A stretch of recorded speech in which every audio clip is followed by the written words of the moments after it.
nyambung dengan yang lalu ya. Tahap 1 kita proses pracetak ya. Ini kita Aku akan rekam proses nggak? cetaknya. Nah, kan sudah saya sampaikan semua tentang materi tanggal 1 sampai ke 5 ya, materi ke 1 sampai ke 5, yaitu tentang substrate material yang akan masuk ke mesin cetak ya. Itu yang saya tayangkan di layar. Kemudian material bentuk cair, tinta cetak, adhesif, dan solvent. Ini adalah material yang digunakan pada proses cetak. Kemudian acuan cetak juga sudah disampaikan kemarin tentang fotografi printer ya. Keempat adalah mahasiswa juga sudah mulai berlatih tugas menghitung jumlah pelarut yang dibutuhkan, TNP, total non volatil atau solid content, yang kemarin saya kasih tugasnya itu ya. Kemudian ada juga tugas jumlah warna silinder yang dibutuhkan untuk suatu desain gambar ya, mulai kalian kenal dan mulai menjalankan percobaan ya, dihitung, serta tugas mahasiswa memisahkan warna. Nah, ini yang sedang saya tunggu nanti, bukan saja setelah lebaran ya. Nah, ini biar lebih santai mengajarkannya, jadi tidak usah terburu-buru ya. Lalu nanti dikumpulkan dan dikirim ke alamat email yang sudah saya sampaikan di situ ya. Ini tugas-tugasnya.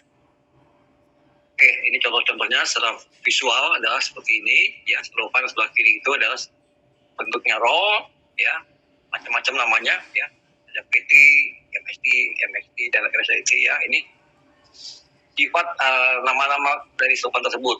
Kalau yang PT itu yang bagaimana, yang MST seperti apa, sudah pernah saya jelaskan. Kemudian yang kedua di sini nama generik bentuk roll maupun ini granular. Granular itu berbentuk biji yang dikarungin di sini.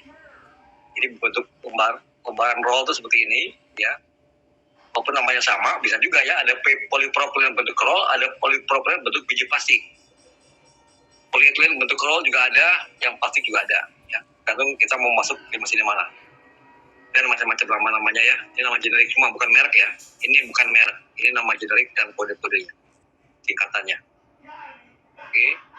Nah, dan ini yang kertas ya, kertas uang kita sudah tahu, ada HPS, litho paper, art paper, craft paper, glassine paper, dan macam-macam. Dan ini adalah aluminium foil dan direct vacuum metallized. Ini mirip tapi tidak sama ya, karena sifatnya berbeda ya. Dan saya jelaskan juga perbedaannya seperti apa, cara membedakannya bagaimana, sudah saya ajarin ya, sudah saya beritahu. Kalau ada yang belum paham silahkan bertanya ya. Dan ini adalah visual daripada tinta cetak dan adhesif ya, dalam kaleng-kaleng begini ya. Jadi sengaja dibikin kaleng-kalengan, satu kaleng 15 kilo, 20 kilo, itu supaya praktis, pakainya nggak kebanyakan ya, juga nggak kekurangan. Kemudian di sini ada pelarut dengan macam-macam nama kimia, ada toluen, etil asetat, MEK, NH, butyl selosop, dan macam-macam masih banyak lagi ya. Jadi ini adalah perusahaan yang sedang ya, jadi dia kemasannya seperti ini. Tapi kalau perusahaan yang sudah besar biasanya ini tuh dikirim dalam bentuk tangki kayak mobil bensin ya, Pertamina itu. Kalau perusahaan besar ininya bentuknya nggak drum-druman gini, tapi bentuknya tangki dan disedotnya melalui pipa langsung ke mesin ya, ada yang begitu. Kalau perusahaannya sudah besar, dan biasanya pipanya tuh diwarna-warnain ya. Toluen warnanya mungkin merah, ini kuning, hijau, biru ya. Ini teknisnya seperti itu. Oke, jadi ini adalah gambarannya sudah saya coret silang, artinya kalian sudah pernah mendapatkan materinya ya, yang di luar kotak biru ini. Nah, ini adalah pracetak semua nih ya. Dari satu ini belum, ini pasca nih, pasca cetak, adanya di luar ya. Jadi kita sekarang akan bahas di internal pabrik ya, di bagian percetakan fotografi. Nah, ini bagian percetakannya seperti ini ya. Kita masuk dulu ke percetakan ini. Nanti setelah selesai dari sini masuk ke area paskanya. Ini pasca ya. Dari sini ke sini pasca nih, sampai habis.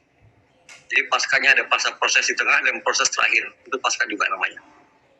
Dan ini yang saya tanda silang berarti sudah sudah kita ajarin ya, sudah saya kasih materinya. Kalau ini nggak terlalu penting, ini gampang, ini hanya alat pembantu saja, pelengkap ya. Seperti paper core itu ada yang bilang bobin itu alat buat menggulung material, karton box buat mengemas supaya tidak kotor hasil produksinya, kantong lubang juga untuk membungkus bagian luar karton, dan kantong plastik untuk membungkus supaya tidak kontaminasi. Gitu. Jadi kita akan masuk ke area cetaknya. Oke, ya, mesin cetak, rotographer printing systemnya. Pada pertemuan lalu telah dipaparkan secara umum. Ya, hari pertama itu kalau saya jelaskan secara umum apa itu cetak dalam. Pada pertemuan ini kita akan membahas lebih mendetail, ya, lebih perinci bagian-bagian apa saja di mesin tersebut yang harus kalian ketahui. Proses fotografer adalah proses pemberian teks, gambar, dan warna pada suatu material dengan menggunakan mesin cetak printing rotografer yang dilengkapi dengan satu rotografer cylinder harus ada, dokter blade-nya bilah penghapus harus ada, as atau shaft dan konus atau cak serta pengikat konus. Ini adalah untuk menahan agar silinder tersebut berada di tempatnya dan dapat berputar dengan baik. Ya, ini adalah alat bantu buat sini. Kalau tidak ada ini, maka silinder tidak bisa dipasang ya. Jadi dia harus ada nih, mau 3 ini. Kemudian apalagi tinta harus ada juga. Nanti bagaimana ada cetakan kalau benar kita tidak ada ya. Dan tadi paper core juga sebagai bahan penggulung material harus tersedia. Oke, ini perlengkapan yang harus standar yang harus ada. Saya akan sampaikan bahwa ini, contoh benda sehari-hari yang dapat dicetak ya adalah sebagai berikut. 1. Kemasan makanan kering dan ringan.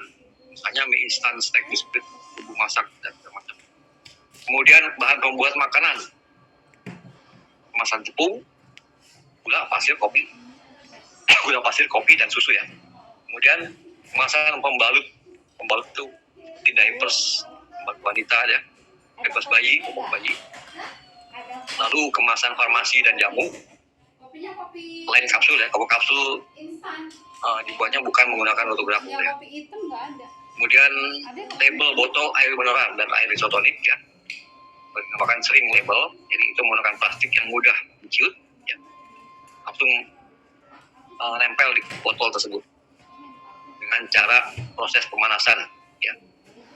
Kemudian tutup gelas minuman atau air mineral. Di sini dinamakan lid cup ya.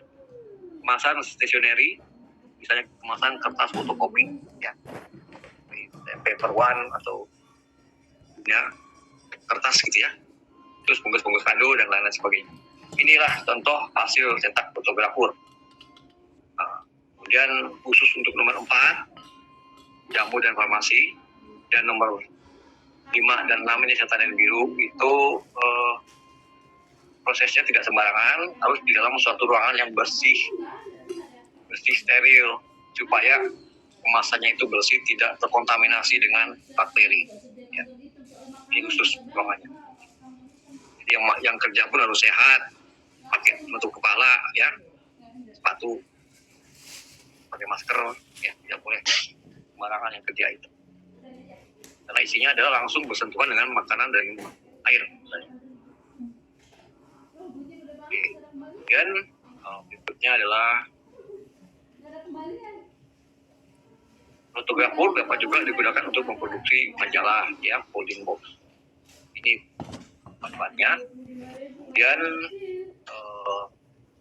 kelebihan rotografer dibanding dengan proses printing lainnya adalah dapat digunakan untuk mencetak dalam roll dengan lebar mulai lebar 200 mm sebagai contoh untuk labeling, sehingga lebar 1300 mm untuk pantai atau untuk dinding ya, dinding wallpaper misalnya, dengan panjang lebih dari 5000 meter tergantung diameter dan ketebalan material yang digunakan. Ada yang juga yang 12.000 meter bisa masuk karena mesinnya besar. Dan juga jenis material yang digunakan sangat bervariasi, mulai dari plastik tebal 12 hingga karton. Kertas karton 320 gram per meter persegi. Dan sedangkan kelemahannya dari mesin ini adalah tidak setajam offset hasil cetaknya. Huruf-hurufnya itu tidak setajam offset karena teksnya berbentuk dari susunan dot atau kadang disebut dengan kalian katakan sumur raster ya. Raster itu satu lubang kecil-kecil yang ada di bagian silindernya. Ini contoh perbedaannya seperti ini supaya kalian dipaham. Jika offset itu seperti demikian ya. Nah, kalau itu sudah tahu ya ini. Jadi tintanya diambil kemudian di crop, dikis di sini, tinggal lah di raster sumur, di sumur raster. Kemudian disentuhkan ke substrate dengan bantuan inversion roll. Dan tinta akan melekat di sini. Ya. Substrate ini, kemarin sudah saya jelaskan bahwa harus sesuai struktur kimianya dengan kimia tinta ini. Ya. Jadi tidak boleh sembarangan tinta dipakai. Mungkin di offset masih bisa ya. Tinta lainnya masih bisa dipakai, tapi kalau di sini tidak boleh. Karena apa? Kalau contohnya di sini polipropilen, berarti harus menggunakan tinta yang mengandung pigmen berbasic. Bindernya atau pengikatnya adalah chlorinated polypropylene. Kalau bahannya polyester atau nylon, berarti ini menggunakan tinta yang pigmen mengandung bahan kimia yaitu polyamida. Jadi tidak boleh bertukar-tukar. Itu syaratnya. Dan ini adalah flexo, gambaran umum perbedaan antara flexo dengan cetak roto. Ya. Beda perlakuan, lihat di sini, dan tinta disimpan di sini ya, namanya chamber ink, chamber room. Kalau di sini dia seperti tadi saya gambarin ya. Ini ada bedanya seperti itu. Jadi tinta di sini tidak langsung ke plate, tapi harus diarahkan ke anilox roll dulu, anilox. Ini ada raster-rasternya ini. Dari sini tinta akan nempel di roll karet ini dan kemudian dari sini akan melekat di bahan yang dilewatkan. Ya, berbeda ya. Seperti itu. Nanti kalau ada yang tidak mengerti mau tanya boleh dipotong ya, silakan diinstruksi langsung. Nah, ini offset dengan rotograf cetakannya berbeda. Ya.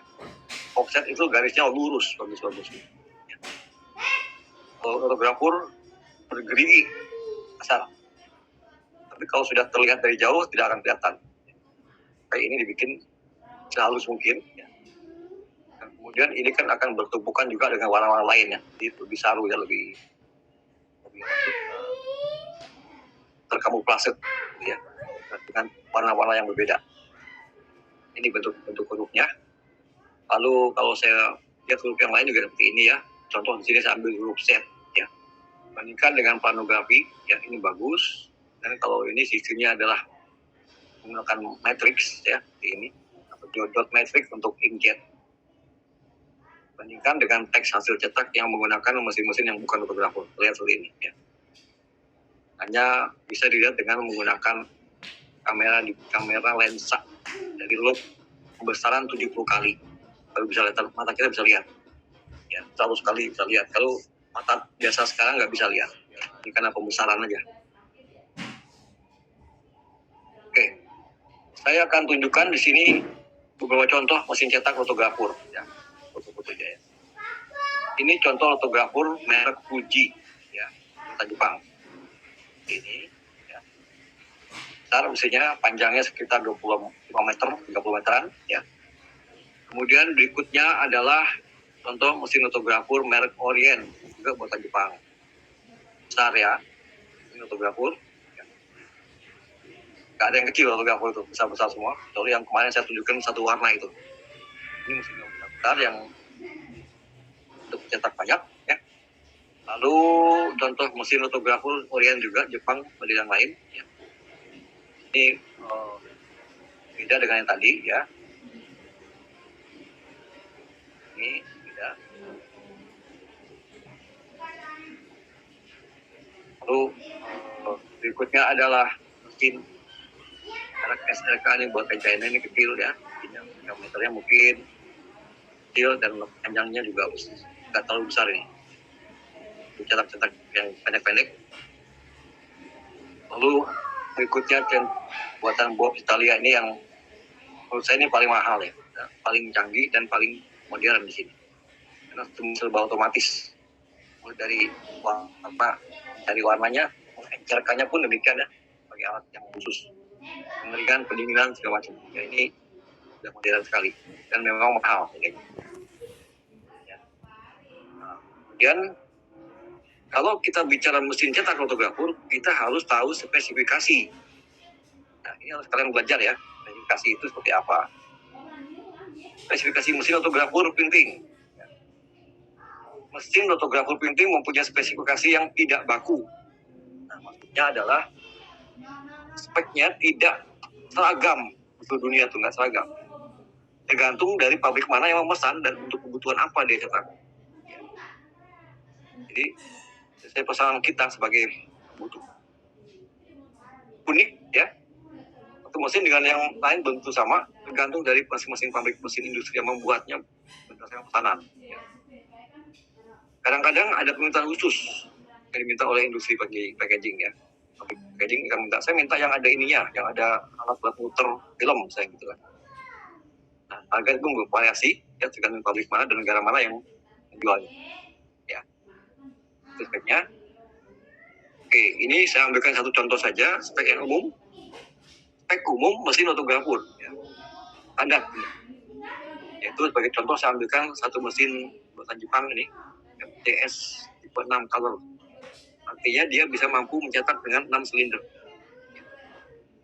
Kind of web, material yang bisa dinaikin di sini adalah sudah kalian pelajari kemarin ya, ada PET, polyester, ada CPP, OPP, nylon, polyetilen bisa, tapi dengan ketebalan tertentu. Nih. Kalau di luar ini biasanya ada masalah, ya, ketipisan, gampang sobek, ketebalan dia sulit untuk belok-belok di mesin. Ya. Ini batas standar yang dibolehkan oleh mesin tersebut.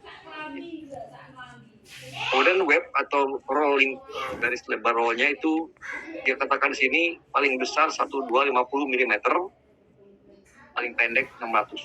Jadi kalau lebih pendek dia tidak bisa masuk, ya. Kalau besar apalagi, ya. Kecepatan produksinya, perhatikan ya, 200 meter semenit maksimum atau terendahnya 10 meter semenit. Jadi berkisar di antara ini, ya. Ini kondisi kosong tanpa material ya. Kalau ini dengan material depending upon printing condition. Nah, ini tergantung. Kita mau cetak apa ini? Cetak PET, cetak OPP, cetak nylon itu tidak sama kecepatannya. Kenapa? Sifat daripada benda ini tidak sama. Ini yang gampang ulur, nylon. Ini yang tidak mudah ulur. Ini lebih lentur, dan segala macam. Itu akan mempengaruhi kecepatan. Rata-rata berkisar sekitar 200 dikurangi sekitar 10% bawahnya. Kemudian silinder diameter juga, perhatikan ya, paling kecil 120 diameter ya, out ya, diameter luar.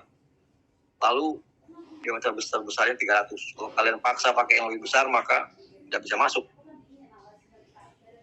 Terus panjang silinder juga antara 1,3 meter sampai 0,95 meter atau 150 meter. Ini ya, ini spesifikasi contoh dari Fuji itu. Nah, kemudian mesin itu, setelah tahu semua ini, kalian harus paham bahwa di sana ada 3 komponen utama, yaitu unwinder, station printing, printing station, dan satu lagi rewinder. Gitu. Jadi bahan masuk di sini, unwinder, habis masuk diketak, setelah diketak selesai digulung di bagian rewinder. Nah, di tengah perjalanan ada proses pengeringan. Ya. Ada proses pengeringan, ada proses pendinginan dengan air. Bukan berarti disiram ya, enggak. Air dingin itu dilewatkan ke suatu roll yang disebut dengan cooling roll. Nah, roll itu menjadi dingin. Dan plastik dilewatkan di situ supaya gulungannya tidak panas. Gulungan plastiknya tidak panas. Nah, di unwinder sendiri disebut di sini ada tipenya ya, duplex, interwinding, turret tipe. Duplex itu berarti dia satu unwinder ada 2 roll yang bisa masuk. Belum ya. Center winding jadi berputarnya di tengah, dan turret tipe itu dia dapat bergeser A dan B. Winding A dan winding B bisa bertukar tempat ya. Putar-putar, nanti kita lihat videonya. ada gitu. Automatic web splicing, printing face inside dan printing face outside. Jadi dapat menyambung secara otomatis di area printing maupun yang tidak printing. Dan ini ada diameter materialnya yang bisa masuk adalah garis tengahnya 190 mm. Jangan kelewat besar, nanti berat mesinnya bekerja. Dan ini web cut for spacing, ini constant tail length tipe, jadi menggunakan sambungan yang konstan. Ya, jadi menggunakan sellotape, double tape yang mudah untuk menyambungkan. Nanti ada caranya. Kemudian per core diameternya dia pakai 3 inci, gulungannya 3 inci. Ya. Bisa juga yang pakai 92, tapi kita menggunakan alat bantu atau adapter.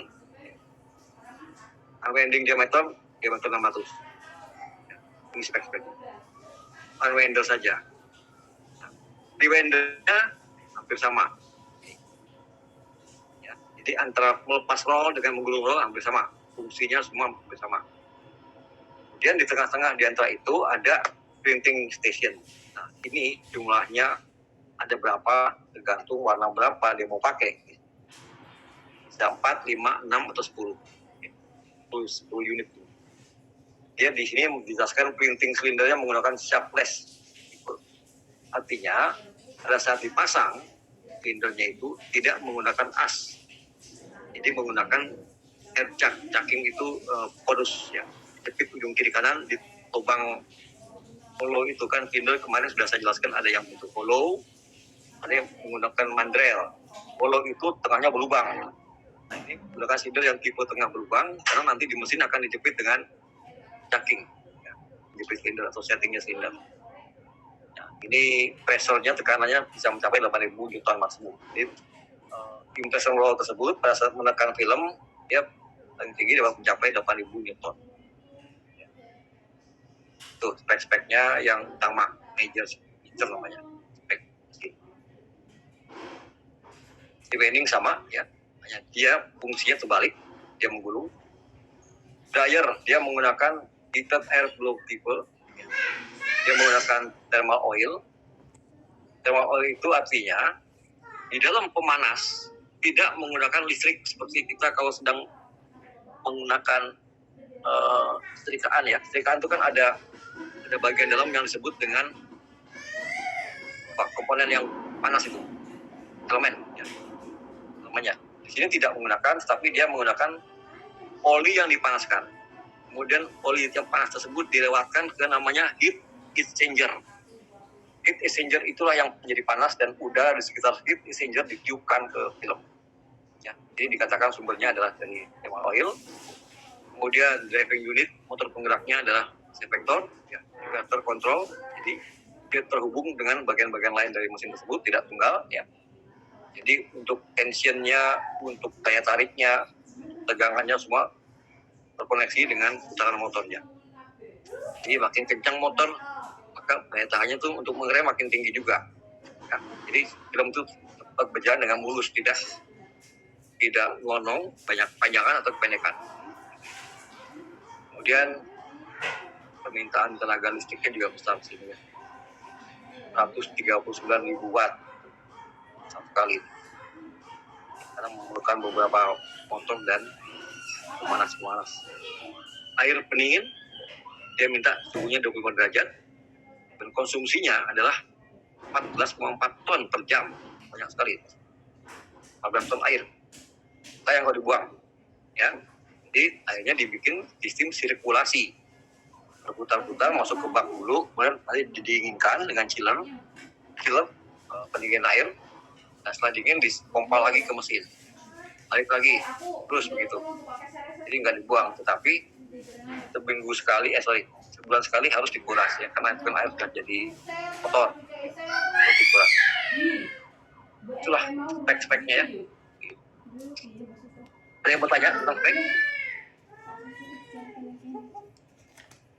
Pertama nih, ya, belum detail. Kalau offset berapa? Ada speknya nggak mesin offset? Misalnya berapa lembar semenit atau sejam gitu? Ya pasti ya. Offset itu pasti ada spek. Ada spek. Harapan kan? Oke, ini saya gambarkan sebuah proses fotografer ya, secara animasi ya. Ini. Jadi semua roll ini di gerakan motor akan bergerak dengan arah tertentu yang sudah diatur. Sebelah kiri adalah unit unwinder. Dia melepas gulungan karena ada gaya tarik dari pit. Menarik pin. Jadi filmnya tidak bisa bergerak sendiri terbang gitu enggak, tapi ini yang menarik. Putar menarikin semua. Ya, melalui beberapa gaya roll. Kemudian input ini akan mendorong plastik tersebut ke arah petrol yang lain dan sampailah kepada area pencetak. Ini terjadi proses pencetakan ya, gas biru, biji, gambar, macam satu warna. Ini warna pertama. Nah, di sini tinta mengandung solvent, larut tadi ya, yang sudah saya jelaskan. Solventnya harus dibuang, di sini. Jadi tinggal tersisa cat padatnya atau solid kontennya yaitu pigmen dan aditif, hider, segala macam. Jadi di sini tertinggal pigmennya.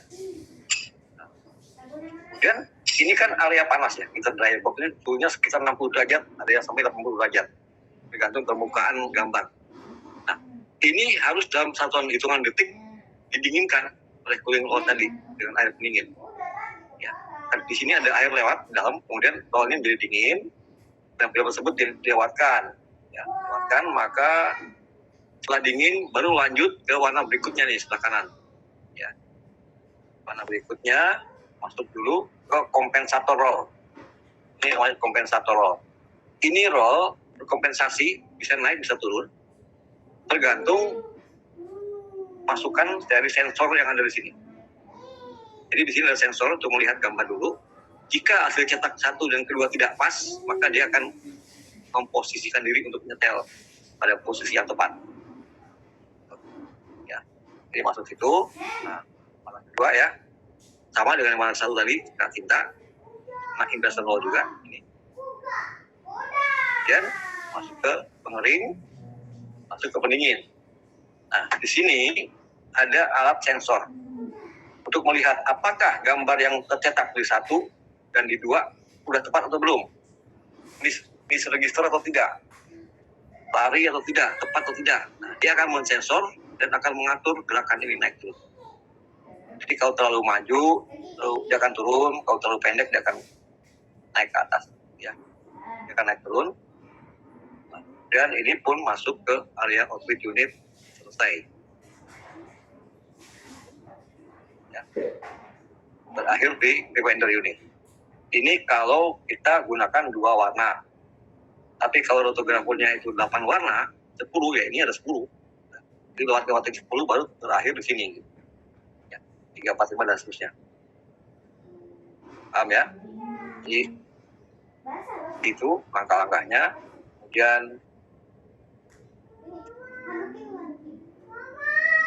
ini ada satu kondisi sebelah kiri ini lihat warna merah. Kalau tersebut dapat dilepas secara ini arah lawan putaran jarum jam atau arah putaran jarum jam ke kanan bisa dia. Ya, itu ada film yang harus diputar ke kanan, ada yang ke kiri. Jadi tergantung jenis filmnya. Ya, kalau mau cetak atas mungkin dibalik ke arah filmnya ya segala macam. Nah, kalau ini tidak usah. Ya, mungkin begini saja. Nah, dan hasil gulungan pun sebelah kanan bisa diatur mau arah mana. Arah jarum jam atau arah lawan jarum jam. Contohnya adalah lawannya. Nah, ini adalah kompensator tadi. Dia bergerak sesuai dengan komando dari sensor ini yang digunakan komputer. Oh, ini akan naik dan turun menyesuaikan posisi gambar supaya posisinya tepat pada tempat yang seharusnya. Ya. Jadi kalau lihat dari skema dengan animasi ini sih sederhana banget ya. Tapi jangan salah, di dalam sini banyak sensor-sensor dan alat-alat aksesoris untuk mengendalikan gerakan ini semua. Kenapa? Karena yang kita cetak adalah bahan yang sangat lentur dan mudah melar, mudah ciut, mudah putus. Yaitu plastik. Ya. Ketebalan sangat tipis tuh, 12 mikron.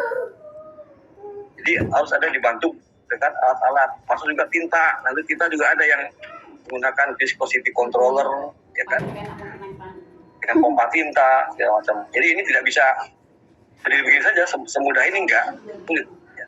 Kan komponen yang harus kita ingat. Tadi sudah terlihat berbeda ya. Ini kondisi fotografi printing yang tidak menggunakan burnish roll. Dan nambah lagi, ya, langsung dari bak tinta direndam, kita naik di rotorbit. Yang model berikutnya sama, ya, tapi ini berbeda posisi ini ya. Lihat di sini bedanya ya. Ini ada pakai roll tambahan di rendam di bak biru dan bak hijau dan seterusnya. Yang lain sama, gitu ya. Sama semua bergerak sama. Fungsi daripada roll yang di bawah itu adalah untuk membawa tinta ke atas, kemudian disentuhkan ke silinder, baru silinder tersebut dikikis oleh Dr. Blade. Jadi ini lebih ringan kerjaan Dr. Blade-nya, karena tinta yang dikikis tidak banyak, karena sudah tertahan di sini. Nah ini masing-masing ini ada keuntungannya nih ya, ada manfaatnya itu. Nah ini perbedaannya seperti ini, tadi ya saya pembesar sini biar kelihatan bedanya seperti apa. Nah, ini yang menggunakan yang tanpa inversion roll, tanpa burnish roll. Yang kanan adalah yang menggunakan burnish roll. Ini berputar juga, jadi membuat tinta. Jadi keretahan nih. Sambil ditahan, sambil digiling tinta ini, jadi lebih halus. Tinta itu kan dia sifatnya menguap. Karena menguap, maka dia menjadi kental. Jadi kental, maka timbul partikel. Nah, partikel-partikel yang sudah tayang jadi itu dia akan naik ke atas dan di sini dihancurkan lagi, press lagi.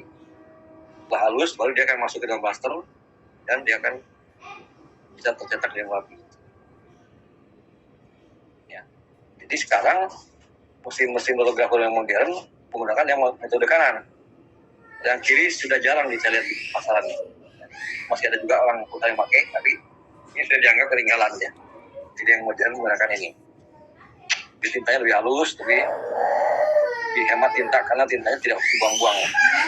Bisa dipakai terus-menerus. Itu ya. Dan ini kalau tampaknya seperti itu, hanya sama aja. Yang pakai burnish roll. Kemudian berikutnya adalah apakah sih perbedaannya yang menggunakan dengan yang tidak menggunakan. Tanpa burnish roll itu tinta langsung menyentuh rotografer. Ini tadi gambarnya sudah ada ya. Tinta langsung menyentuh rotografer. Kalau yang di kanan yang menggunakan dia tidak langsung. Jadi dia melalui roll karet dulu baru ke silinder. Gitu ya. Kemudian kedua, dampaknya jika ada tinta menggumpal atau ngegel atau berbentuk jelly, maka tinta akan langsung tertahan di Dr. Blade. Dan jika Dr. Blade-nya lunak, saya lunaknya hanya 880 atau viscous, maka berpotensi blade akan sobek. Blade sobek, patah atau sobek halus ya, akan timbul garis-garis pada printing, pada area yang non-image. Harusnya dia tidak ada tinta, tapi akan timbul garis memanjang. Nah ini menjadi rusak gambarnya. Jadi itu kelemahannya kalau tanpa burnish roll. Nah, di sini karena sudah tersentuh dan tergiling, maka partikel tinta akan halus dan silinder tidak berat menahannya. Jadi Dr. Blade akan awet, ya. Ada kekerasan rendah, ya kan awet. Karena Dr. Blade itu makin keras makin mahal. Ya ingat perhitungannya begitu. Jadi harus ada hitung-hitungannya itu. Kemudian perbedaan yang lainnya adalah 3 busa. Nah, ini busa tinta yang berputar-putar tadi menimbulkan busa. Ya. Busa tinta akan menyangkut pada blade. Berakibat area busa pengakibat warna gambar akan lemah. Jadi busa tinta yang menyangkut di blade itu tertahan, dia akan menghasilkan gambar yang tidak kuat, yang halus, dikit berbayang gitu. Tapi nggak merata berbayangnya sendiri, bintik-bintik di tengah-tengah, ada semacam bagian berwarna lebih muda gitu ya. Kalau digunakan ini, maka busa tidak akan tertahan pada area sentuh. Ya, karena sudah tertahan di roll karet tadi, burnish roll tadi. itu. Kemudian partikel pigmen tinta yang keluar dari lubang pipa pompa. Nah, ini karena dia bersirkulasi dari bak atas ke bak bawah, penampung bawah ya, dengan menggunakan pompa tinta, maka keluarnya lebih banyak di area lubang pipa keluar, nggak rata. Ya. Jadi bagian yang keluar dari pipa lubang itu akan lebih kental, lebih tua warnanya daripada yang tergenang di tempat yang lain. Ini memicu gambar yang nggak merata, kerataan lubannya. Kemudian caranya adalah dengan cara memberi magnetic spiral, ya, kasih magnetik supaya adukan tinta tersebut merata ke segala arah. Ya, ini. Jadi kalau menggunakan police roll kita melihat ada tambahan alat ini. Tapi kalau menggunakan police roll ini tidak perlu. Ya, nah ini untukannya begitu. Untukannya. Nah ini contoh alat magnetic spiral tadi yang harus dipasang jika kita tanpa police roll, maka kita harus pasang ini nih, magnetic spiral. Bentuknya seperti ini. Magnetic spiral merupakan komponen sering digunakan pada industri printing untuk mengaduk tinta secara periodik agar tinta tetap tercampur dengan baik. Jaga kekentalan yang stabil selama proses. Perusahaan manufaktur menyediakan magnetic spiral dengan kualitas material spesifikasi tinggi. Ya, jadi ini diameter sudah tertentu, panjangnya tertentu, dan dia ada ulir. Ya, ada ulirnya nih. Bahannya material, ya, aluminium foil, aluminium saja. Dan dalamnya mengandung magnet. Magnet itu fungsinya adalah jika mungkin operatornya lalai. Yang kedua, jika terjadi partikel tinta yang mempunyai logam berat atau logam, maka dia akan melekat di sini. Jadi tidak akan melekat di rotoblade dan akan aman hasil platingnya. Ya, kemudian bentuk batang linearnya adalah dengan two-way strip. Perhatikan, ini stripnya menggulung ke kanan, ini menggulung ke kiri, ya, giring ya. Jadi pas saat dia berputar, dia akan mendorong tinta ke samping. Di tengah berputar ke samping kiri, samping kanan, maka tinta akan merata campurannya. Hasil cetaknya yang bagus. Kalau tinta nggak merata, nanti bagian yang kental dengan bagian yang lencer tidak akan ini bersatu. Ya. Ini diratakan oleh ini. Gitu. Oke, diameternya sekitar 3,45 ya, tergantung ukuran. Dan panjang disesuaikan dengan lebar mesin. Itu pesan ini. Oke, ada mau tanya sampai sini? Spiral.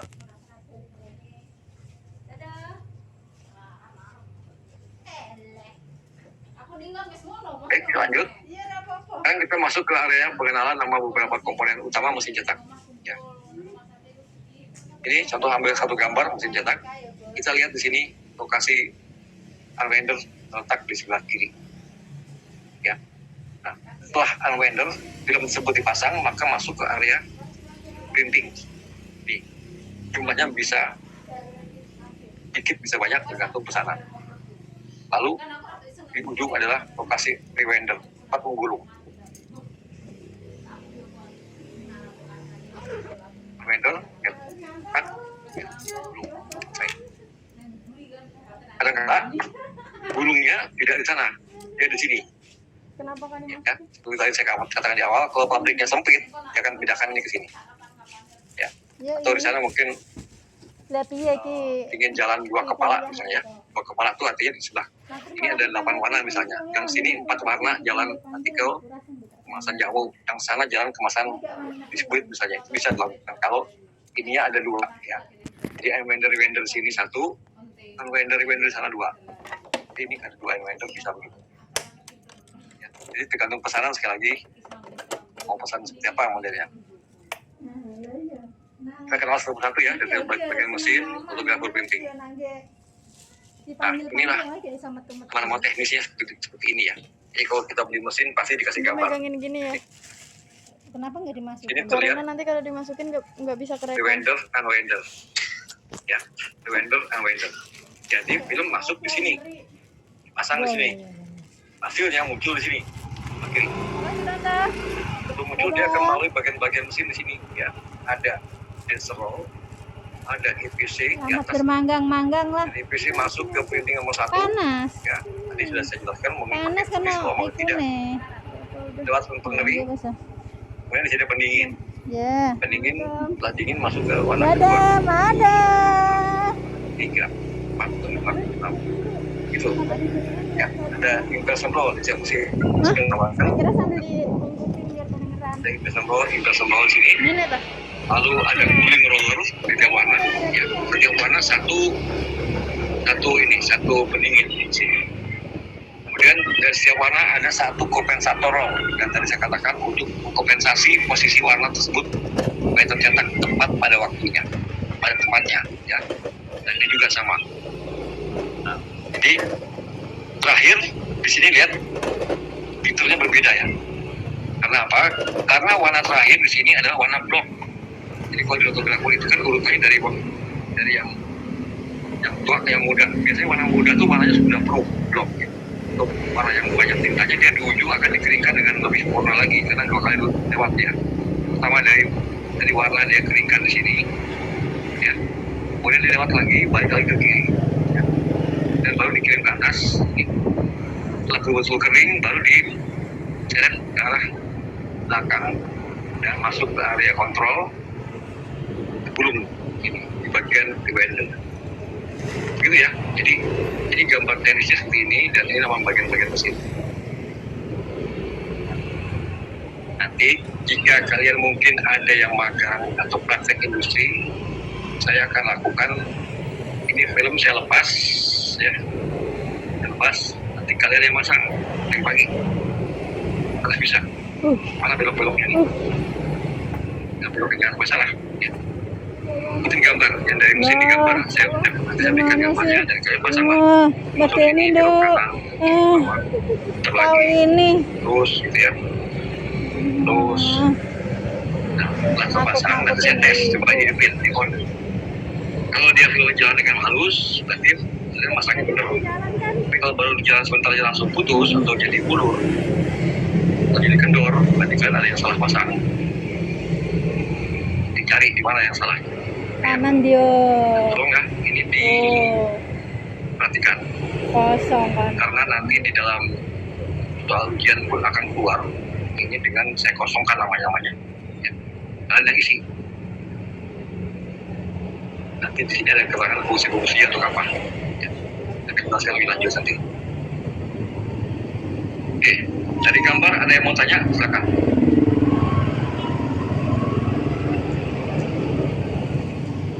Gambar ini ada yang mau tanya nggak?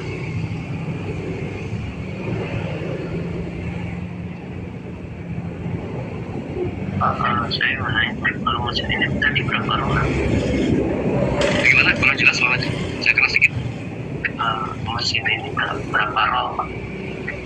Berapa roll apanya? Warnanya atau roll silindernya? Iya. Kalau di gambar ini ada 1, 2, 3, 4, 5, 6. 6 warna ini. 6 unit. Kan? Unit 1, 2, 3, 4, 5, 6. Ada juga mesin yang cuma 5 ada. Di sini. Ada yang 10 panjang. Ya. Nggak sama. Ya. Kalau raw material ya 1 di sini. 1 pasang jalan. Sampai di ujung sini. Dan saat sedang jalan dipasang roll 1 lagi. Supaya pada saat ini sudah habis sambung ke roll berikutnya. Jadi kalau kamu tanya tentang roll material, ya bisa 2 dipasang. Materialnya 2 roll, kalau roll tabung silindernya ada 6. Kalau di kata ini. 1, 2, 3, 4, 5. Itu ya. Oh, foto kiri kan. Jelas ya? Ya, silakan lagi. Ada yang tanya lagi? Divisi unit satu buah ya. Dryer unitnya pasti sesuai dengan jumlah rollnya, jumlah silindernya. Kalau 6 ya dia ada 6 dryer ya. Ini ada semua. Kompensator ada berapa? Apakah 6?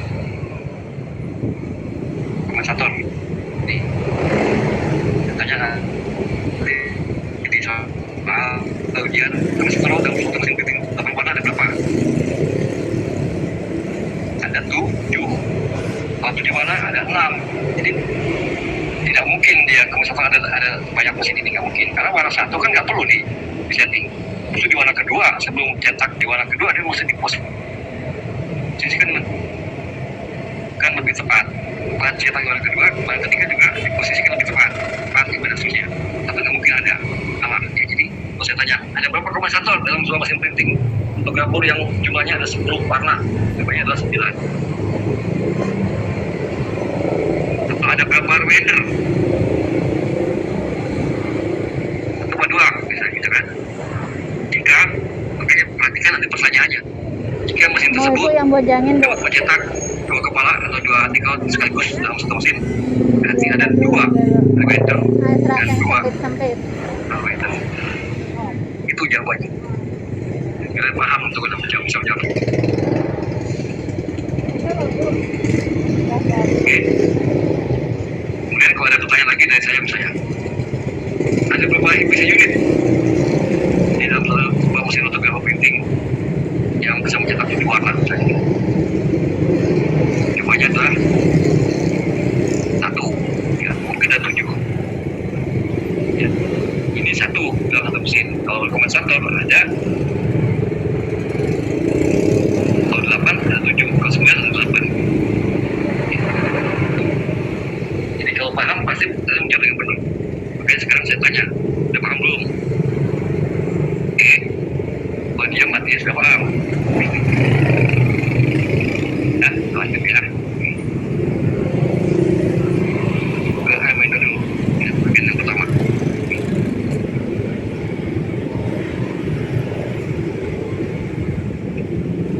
Ini dulu ya, sampai dan ini begini. Hari ini kita pelajari ini ada apa sih di sini? Kita di sana, sini ada reminder, ini ada 2 ya, ada B. Jadi 1 di kurung atas, 2 bawah, ini bisa bertukar tempat. Nah, pertukaran tempat ini yang disebut dengan tarik. Tadi yang saya katakan ya, pindah ke sana, putar ke sini, bisa. Dan di sini ada EPC unit, ada instrument. Jadi kita lihat bendanya seperti apa sih bendanya. Oke, reminder unit. Ini definisinya adalah lokasi komponen mesin tempat melepas gulungan atau polos yang bercetak ya. Lokasi ini terdapat juga pada pasca cetak yang lain, yaitu mesin extruder, mesin laminasi, mesin tindem, mesin laminasi, juga ada unit reminder. Unit tempat melepas gulungan. Ya. Ya, jadi reminder ada di mana aja. Di mesin printing ada, di mesin laminasi extruder ada. Laminasi ada, dan splinter juga ada. Di packing juga ada juga. Itu reminder. Kalau reminder nanti kita bahas ya. Dan kita lihat dulu di unwinder itu ada beberapa unit kecil, yaitu 1 proses flashing dan proses denser roller. Flashing adalah proses penyambungan material baru ke as material yang akan habis secara otomatis tanpa harus memperlambat atau menghentikan mesin. Flashing.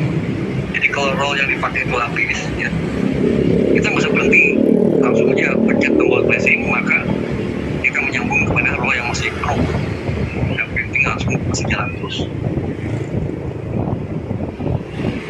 Dan denser roll itu adalah untuk penyeimbang ya. Pada saat proses flashing tadi, putaran roll akan mengalami hentakan atau putaran kejut berarti, dan itu berakibat film tersebut bisa putus kalau tidak diseimbangkan.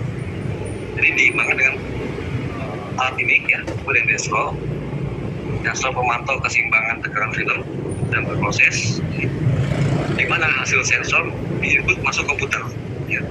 Kemudian komputer akan memberi input data kepada unit penahan putaran untuk mobil brake supaya keseimbangan putaran terjaga di antara roll A dan roll B tadi ya. Roll yang A yang hampir habis masuk roll baru, maka itu akan dijaga keseimbangannya oleh alat ini ya. Kalau tidak ada ini, waduh, bayangin 1 jam udah 16:29 baru putar buka, ini udah tertarik ya. Maka akan jadi material yang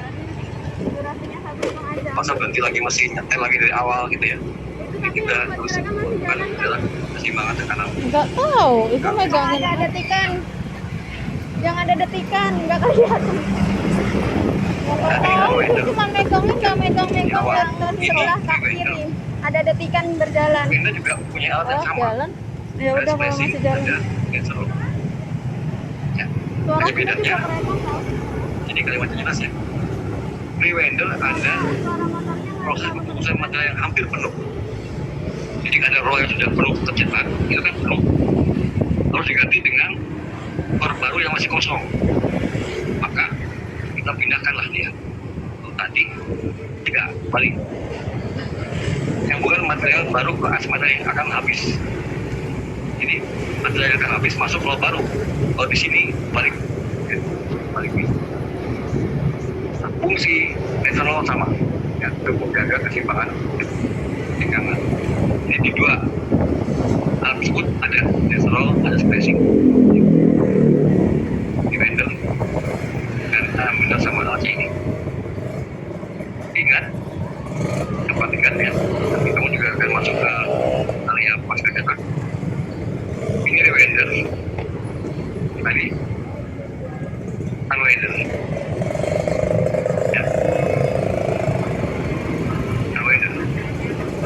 Unwinder 14 gulungan dikatakan tadi terdapat juga pada pasca cetak di mesin berikutnya nih ya. Nah, kalau saya tanya misalnya begini, apakah di mesin sliter ada rewinder? Apa jawab kalian? Ini unwinder. Apakah di mesin sliter pemotong atau mesin laminasi ada unit rewinder? Jawab. Ada enggak? Ada Pak. Ya. Kalau di mesin backpacking ada apa tidak? Ada Pak. Wah. Backpacking tidak ada, tidak ada unit weather karena sudah jadi kantong pertama digulung. Kantong. Jadi kalau ada pertanyaan, apakah di mesin backpacking ada unit? Katanya masih rame ya Ndek ya. Banyak tidak ada. Kalau ada buat apa? Kalau kantong digulung-gulung kurang jadi bego. Itulah ya. Jadi tolong diperhatikan juga pada saat saya memberikan tentang pasca cetak ini. Makanya di justru nanti malah ketemu lagi istilah dan bedanya ada dua, satu dan dua. Itu macam-macam nanti. Ya, jadi mohon diikuti semua yang saya sampaikan ini dan tanya kalau nggak jelas supaya tanya nggak jelas. Oke, itu contoh. Ini soal lah. Vendor ya tidak ada ya. Ini kapan letaknya di mana? Ini kalau bicara kita vendor adalah vendor ini posisi daripada dia roll itu di sini. Jadi kalau kelihatan di sini, ini roll ini akan berayun ke kiri ke kanan, ayun kiri kanan. Kenapa? Karena dia ada gerakan tahanan dari roll yang di atas ini. Jadi roll yang besar dengan roll kecil itu pasti daya tahannya lebih dah, ya kan? Roll besar pada saat ditarik dia masih mungkin lebih ringan. Kenapa? Karena dia mempunyai gaya sentrifugal, gaya putar yang mendahului putaran sebelumnya. Itu lebih ringan. Tapi kalau makin kecil makin berat. Kayak ini mesti diseimbangkan dengan netral itu dia akan menarik karena berat dia tertarik dan dia akan memberikan impuls kepada listrik di sini untuk membuka remnya agar jangan ditahan. Kalau besar, maka dia akan pas dengan santai, ini kan pas, ini tidak melar atau tidak. Film yang ulur atau melar berbahaya nanti. Kita kayak gini, panjang semua gambarnya nanti. Kemudian juga yang di sini sama. Fungsi netral itu adalah untuk menyeimbang antara roll masih besar dan kecil, kemudian menyeimbang antara roll yang sambung satu dengan sambung yang lain. Fungsi dibikin keseimbangan. Ini penting sekali. Yang baru rusak ini alat. Infit juga ada infit di sini untuk menarik. Kalau outfit untuk menarik keluar, kalau ini untuk menarik ke dalam. Nah juga ini ya, infit ya, umpan masuk ke dalam mesin 1, 2, 3, 4 dan seterusnya. Kalau outfit ini untuk menarik keluar uang yang sudah dicetak. Sini. Ya, ini gambarannya daripada alat-alat tadi saya sebut. Dan lanjutnya, nah ini adalah sistem tadi yang saya katakan desroll versus dan dispensi. Jadi kalau ini desroll nih, dia desroll menari-nari dia ke kiri ke kanan gitu ya, maksudnya gitu. Dia akan tertarik ke kiri jika roll ini menahan. Kalau Kalau ini rollnya menahan, dia akan ketarik ke kiri. Nah, saat ketarik ke kiri inilah, ini akan menggerakkan potensiometer, ini PM, ini potensiometer listrik untuk membuka arus. Mengurangi arus ke listrik ke sini supaya remnya jangan terlalu kuat nahannya, tolong dikendorin, maka dia akan mendorong kiri dan dia akan kembali ke kanan. Tapi kalau terlalu ke kanan, maka ini juga akan rusak, maka listrik akan membaca bahwa oh berarti mesti tambah listrik lagi, jadi berarti ini direm lagi, jadi ini di tengah posisinya ya, dikit ke kiri, dikit ke kanan gitu aja, jaganya itulah dimakan dengan Wilson. Nah, jaga keseimbangan tekanan dari 01 A dan B ini. Ya. Jadi ini kalau sudah mau habis, ini akan dipasang. Nah, ini kalau mau dipasang ke sini, dia mesti dinaikin ke atas. Dinaikkan ke atas, itu yang disebut dengan gerakan tarik. Ini ke atas, ini ke bawah, jadi kayak ayunan ya, di bawah, ini ke atas. Nah, setelah ini menyentuh ke sini, ini, maka dia berputar, ikuti kecepatan ini, baru dia putus, sambung. Nah, sambung itulah terjadi hentakan tadi. Maka ini akan menyeimbangkan lagi supaya dari roller kecil ke yang besar jangan sampai terjadi tekanan yang berlebihan supaya film tidak putus tujuannya. Ya, itu diagram DSLR seperti itu. Nanti kita lihat videonya. Nah, ini videonya. Jadi di sini saya tunjukkan satu sistem splashing dan tarik unwinder unit dan rewinder unit. Semua sama begini caranya. Hanya kalau unwinder buat melepas roll, rewinder buat menggulung roll. Ya. Videonya bersama, kita lihat. Nah ini roll sedang berputar, sedang dicetak ya. Nah, ini cara sambungnya. Nah, ini hampir habis, maka masuklah ke sini filmnya, dan ini diputus atau terpotong, dan ini akan tail namanya. Dia akan, ini ada selotipnya di sini, dia akan nempel. Nah, lihat, ya. Ini akan bergerak namanya taretnya, terus itu lalu akan menyentuh ya dari sini yang warna biru tadi ada tag biru. Nah, dia turun, nanti di sini akan melekat di sini, dan ini ada pisau dipotong oleh operator. Sekarang lebih canggih lagi, nggak usah dipencet, langsung putus sendiri pada meteran tersentuh. Enak kan, jadi nggak usah ditongkrongin.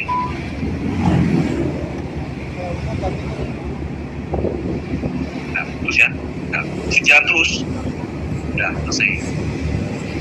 Ini masuk dengan splacer tadi, splashing ya. Ini yang berputar ini disebut dengan putaran tarik tadi ya.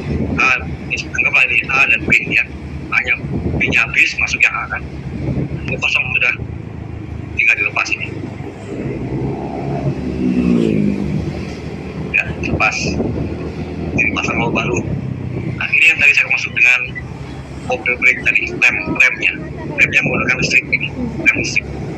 Jadi kalau terlalu kendor dia akan buka, dan kalau terlalu longgar dia akan rem. Nah, ini disebut dengan tarik ya. Kita berputar sana, A dan B berputar keempat ya. Kan ini lokasi individu roller di atas ini. Nah, kalau kita naik ke musim, kita lihat dari atas seperti ini lampaknya, masuk dari kiri, keluar di kanan ya. Dan ini ada EPC tadi yang saya katakan, EPC itu tempat buat meluruskan film agar tidak mencong ke kiri kanan. Nah, lurus dia ini ke atas. Jadi di sini sensornya nih ya, disebut dengan EPC karena dia menggunakan tepian pinggir roll untuk patokan tengah, patokan supaya lurus pakai ini ya. Tidak pakai gambar warna, enggak, dia pakai pinggiran roll inilah yang dia sensor, dia lihat semoga lempeng dari ujung ke ujung gitu.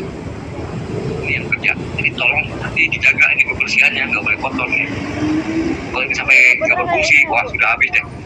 Film ini akan bergerak ke kiri kanan dan cetakan nggak benar semua pada lari ya. Tempatnya pada pindah-pindah semua ya, jangan sampai terjadi, ini tolong dirawat ya. Oke, itu videonya ya, seperti itu. Dan ini saya kasih lagi sekali lagi video yang lain sama saja fungsinya, yaitu sistem flashing. Nah, ini disebut taret ya, putar dari A ke B atau B ke A sebaliknya. Nah, ini pisau itu. Dan setelah ini nempel di sini, ini muter sama baru diputus. Jadi ini tidak boleh diam ya. Terus misalnya ini putarnya berapa, nah ini putar langsung bisa muter baru dipotong. Ini prinsipnya itu. Ya. Jadi seperti itu. Saya ulang ya. Ini sistem slashing. Ada unit unwinder. Ini diputar dulu, putar sama dengan ini kecepatannya baru dipotong. Ya. Ini hanya contoh peragaan saja karena barangnya masih penuh. Ya, kalau nanti di dalam produksi sebenarnya ini harus sudah sampai ujung sini nih. Sayang dong kalau cuma udah gede dipotong beda sini kan sayang. Jadi nanti sampai ujung habis, dekat habis baru dia motong. Gitu. Nah di sini ada sensor ultrasonic sensor di sini ultrasonic. Jadi dia akan memantau ini terus menerus sampai mau jalan habis baru dia bekerja memotong ini. Yang penting modern ya itu ya, jadi makanya bisa hemat ya. Ini nggak perlu besar-besar, ini contoh saja simulasi untuk menggambarkan bahwa cara potongnya seperti itu ya. Kita jalan pelan-pelan ini, jadi nanti dipotong ya, terus dia nanti selesai sudah langsung jalan gitu.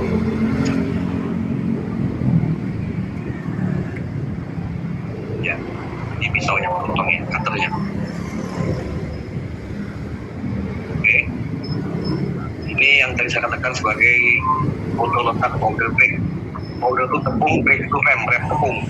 Tepung apa itu? Di situ ada tepung besi namanya. Besi, ya, biji besi atau serbuk besi yang berfungsi sebagai rem. Jadi dia akan aktif menahan putaran roll ini jika dia dialiri listrik.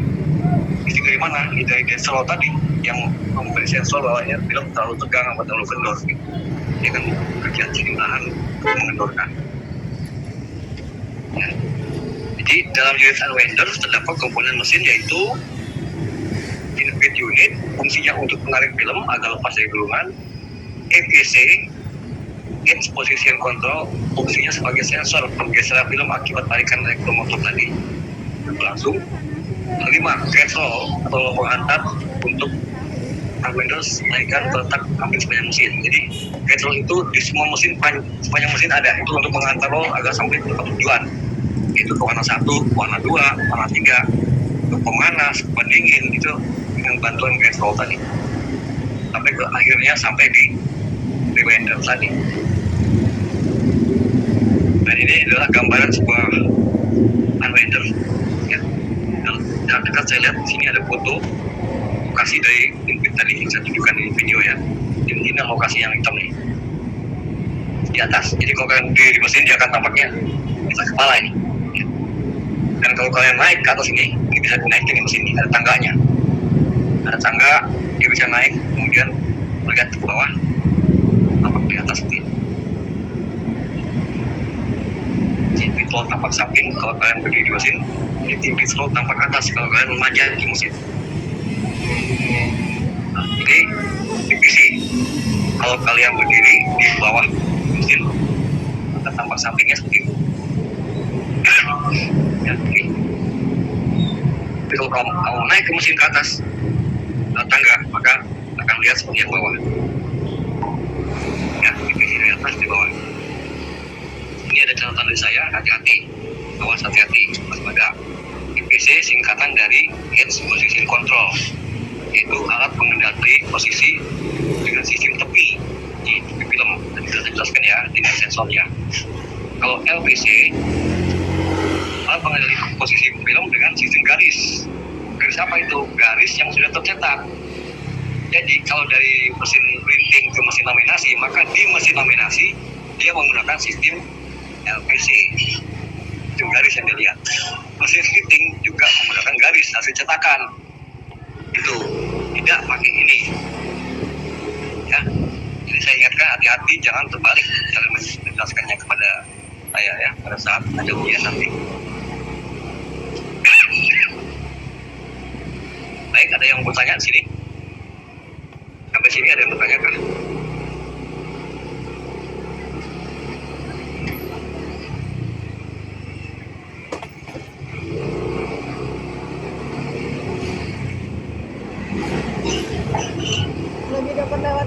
Ada mulai nanti saya yang tanya ya di UAS maju UTS. Oh. Ini gambaran salah satu contoh dari DPC tadi ya. Fungsi menjaga agar posisi film terarah lurus ke arah masing-masing berwarna dari intermeter sampai diameter. Jadi nggak yang ke kiri atau ke kanan. Letaknya dia di atas. Yang tadi saya sudah katakan di atas, dan untuk melihat dekat harus naik ke atas mesin. Oke, karet ini tempat memindahkan tadi ya, yang ruangan A, ruangan B bisa bentukkan tempat. Ini juga sama, ruangan A, ruangan B, dan tempat bisa. Ya. Lokasinya, jadi kalau ada pertanyaan ini apa? Lokasi apa? Ada sistem Pak. Untuk misalnya tidak soal ya, misalnya seperti ini gambar. Di sini saya hilangin tulisannya. Coba kalian tunjuk antara A, B, C, dan D mana yang disebut dengan infinite roller misalnya gini. Akan mesti tulis di kotak yang mana ini? Ini kan di atas di kotaknya. Nanti kamu tulis di sini infinite roller, ya salah jawabannya. Jadi kalian nggak paham. Ya, kira-kira soal saya begitulah, pakai gambar, pakai pertanyaan juga. Selesai. Oke, sesi 1 selesai. Apa ada yang mau tanya? Silakan sekarang. Kita nggak panjang-panjang, udah mau buka antar lagi. Ya bagian. Ya, udah capek lah, bahasanya. Oke, ada yang mau tanya? Silakan.